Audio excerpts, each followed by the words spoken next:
நமஸ்தே. இன்னைக்கு நம்ம மரணம் என்றால் என்ன, முக்தி என்றால் என்ன அப்படிங்கிறத பற்றி சிந்திக்கலாங்க. இந்த ஆனந்தமான ஒரு மனநிலை, அன்பான மனநிலை, அமைதியான மனநிலை, இந்த மனநிலையில் வாழ்பவர்கள் வாழும்போதே முக்தி அடைகிறார்கள், வாழும்போதே சொர்க்கம் அடைகிறார்கள்.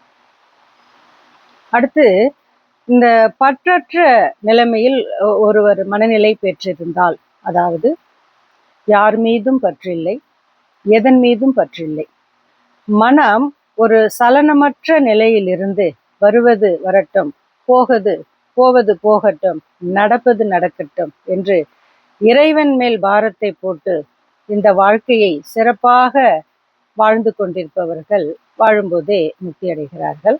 அதாவது இதை குறிப்பிட்டு சொல்ல வேண்டுமென்றால், நாம் இந்த உலகத்தில் தான் இருக்க வேண்டும், ஆனால் இந்த உலகம் நம் மனதில் இருக்கக்கூடாது. அப்படிப்பட்ட ஒரு மனநிலை. இது எல்லோரும் அறிந்த ஒரு உதாரணம் தான். தாமரை இலை மீது அதனுடைய தண்ணீர் எப்படி ஒட்டியும் ஒட்டாமல் இருக்கிறதோ அது போன்ற ஒரு மனநிலையில் வாழும் பொழுது நாம் வாழும்போதே முக்தி அடைகிறோம் என்று கூறுவார்கள்.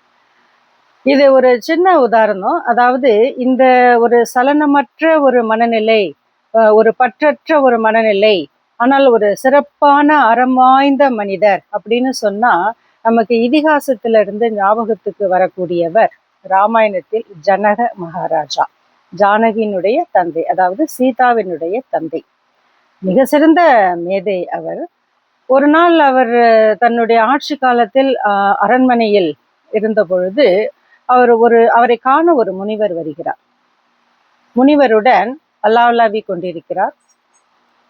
என்ன, அதாவது ராஜ்யத்தை இன்னும் நான் சிறப்பாக நடத்துவதற்கு தங்களுடைய மேலான கருத்துக்கள் என்ன, உபதேசங்கள் என்ன, நீங்கள் காட்டும் வழிமுறைகள் என்ன அப்படிங்கிறதெல்லாம் ரெண்டு பேருமே உரையாடிய பின்பு குளத்திற்கு சென்று குளிக்கலாம் என்று முடிவு செய்யப்படுகிறது.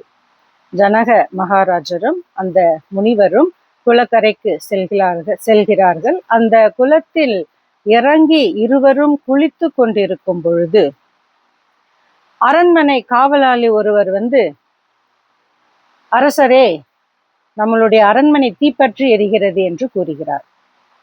இதை கேட்டவுடன் அந்த முனிவர், ஐயோ, என்னுடைய கமண்டலத்தை நான் அங்கேயே வைத்து விட்டேனே என்று பதறி அடித்து கொண்டு குளத்திலிருந்து படியேறி வருகிறார்.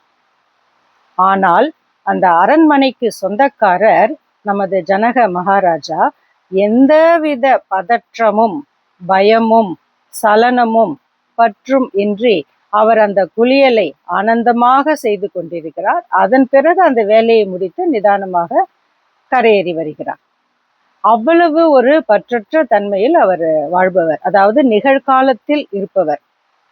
இந்த சூழ்நிலைக்கு நான் எவ்வளவு தூரம் ரெஸ்பாண்ட் பண்ணணும், நாட் ரியாக்ட், ரெஸ்பாண்ட் பண்ணணும் அப்படிங்கிறத நன்கு அறிந்திருந்து அதை வாழ்க்கையில் பின்பற்றியவர்.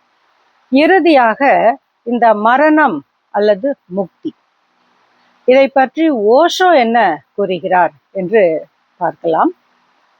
மரணம், அவர் கூறுவது,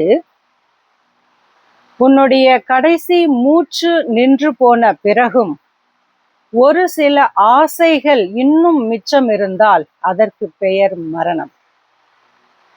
அடுத்து சொல்றாரு, உன்னுடைய கடைசி ஆசை தீர்ந்து போன பிறகும் ஒரு சில மூச்சுகள் இன்னும் மிச்சம் இருந்தால் அதுதான் முக்தி.